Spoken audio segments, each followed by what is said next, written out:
Both sides think they're your bosses. You've described the FDA commissioner role as one with, quote, a lot of bosses and a lot of constraints. What advice would you give to your successor on how to balance these demands while maintaining the FDA's integrity and independence?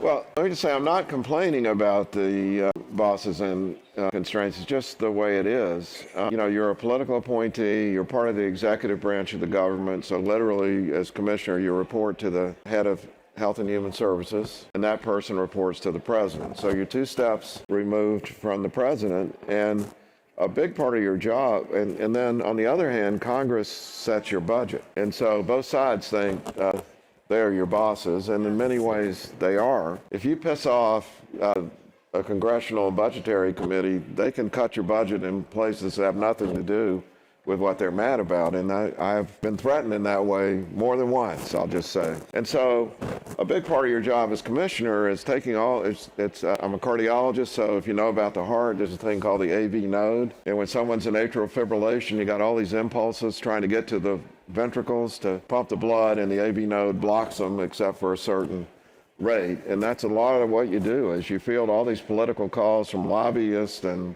people influencing Congress or the executive branch.